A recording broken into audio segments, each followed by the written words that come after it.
I'm Dana Ammons, your host, and we're here today to talk about founders that have playbooks that can be turned into practical steps that you can use on your own brain. And one of the founders that I'm really excited to bring to the show today is Eric Moyal. I don't have that background in life sciences that you would normally have if you started up your own company. And so I typed in insulin and then found 100 people and reached out to each of them like, hey, I'm trying to do this thing. That insulin from like 20 years ago is the same insulin you're using today, and it's only gotten more expensive. The reason why it's called a biosimilar and not a generic is because it's not exactly the same, because no two living organisms are exactly the same.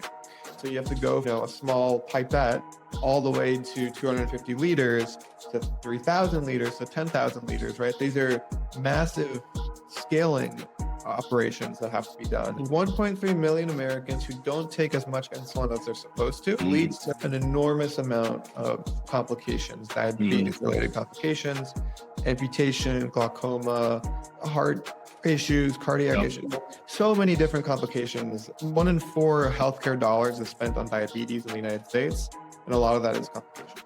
You might have insurance, but still can't afford your insulin. There's insulin shortages happening across the country today. I got an email from a friend who works at a hospital, and the hospital was like, listen, we only have 1 or 2 weeks left of this long-acting insulin, and we don't know what we're going to do because we're going to have shortages through the end of September. Are you doing this for you, or are you doing this for somebody else? And, the answer ended up being I was doing it for me. Eric, no one cares. Nobody cares. Like, nobody is watching what you do every single day. But coming back to that idea that nobody cares. Everyone's excited for you, but nobody is actively rooting for your downfall on a day-to-day basis. Like, you're allowed to not do well all the time. It's taken 4 years because we haven't been perfect, and that's okay, right? Like, things happen over time, and I celebrate such silly things. We had our first board meeting ever 4 years ago, and I bought a bottle of champagne. I don't drink champagne, but I bought one because I wanted to pop it. I just wanted to pop a bottle of champagne. It was a $7 bottle. It sits on my desk like I have it. I have the cork and everything because that was important to me. I only learned about all this stuff because I asked people, and people told me, right? Like, a closed mouth doesn't get fed.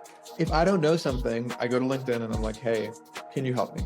The deal with me is if you give me money today, I am going to make insulin more affordable. I know Jeff Bezos listens to the podcast. So Jeff, if you're listening, book 20 to 30 million, and then our timeline becomes 3 to 5 years instead of 5 to 8.